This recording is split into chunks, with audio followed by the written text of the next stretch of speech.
అందుకే మేడం అందుకే నిన్న మంత్రి గారు ఏమన్నారంటే సమగ్ర పరిశీలన తర్వాత నిర్ణయం తీసుకోవాలి, రిజిస్ట్రేషన్ చేసే వీలు లేకపోతే ఎందుకు లేదో దరఖాస్తుదారునికి చెప్పాలి అని చెప్తూ నిబంధనల ప్రకారమే ముందుకెళ్ళమని చెప్పిండు. నిబంధనల ప్రకారమే ముందుకెళ్ళి విపక్షాలు విచారణకి ఎందుకు నో చెప్తున్నాను నాకు అదే అర్థం కాలేదు. మీ అదే చెప్తున్నా కదా, ఓపెనింగ్ స్టేట్మెంట్ అదే చెప్పింది. మేము ఏం చేయలేదు మేడం, అంటే మాకు కూడా పెద్ద అంటే ఈ విషయం పైన హరీష్ రావు గారు ఇట్లా రియాక్ట్ అవుతారు మేము కూడా అనుకోలే.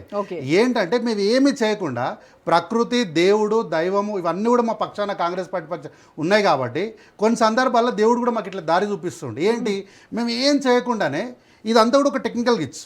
అంటే గతంలో తారక రామారావు గారు మాట్లాడిన దాంట్లో ఏంటి, మా పాలనలో పొరపాట్లు జరిగినాయని వారు ఒప్పుకున్నారు.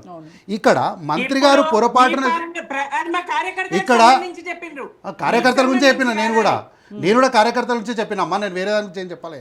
ఇక్కడ మంత్రి గారు ఏం చేసిన తప్పులేదు, మంత్రి గారి దగ్గర ఉన్న సిబ్బంది దగ్గర జరిగినటువంటి హ్యూమన్ ఎర్రర్, దాని ద్వారా వచ్చినటువంటి టెక్నికల్ గ్లిచ్, దానికి మంత్రి బాధ్యత తీసుకొని రివర్సల్ చేసేస్తాము బ్లైండ్గా ఇట్లా వచ్చిందని అట్లనే పంపిస్తామని చెప్పలే.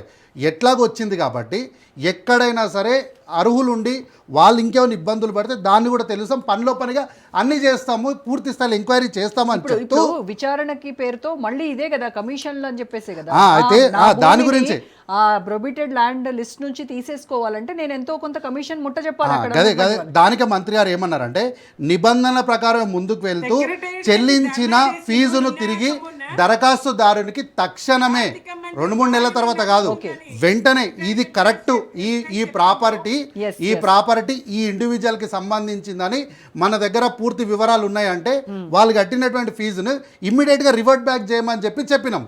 దానికి ఇప్పుడు వీళ్ళు భూదోపిడి అంటారు. భూదోపిడి అంటే ఎట్లా, ఎంక్వైరీ చేసే భూదోపిడి అవుతుందా, రివర్సల్ కొట్టేసే అవుతుందా?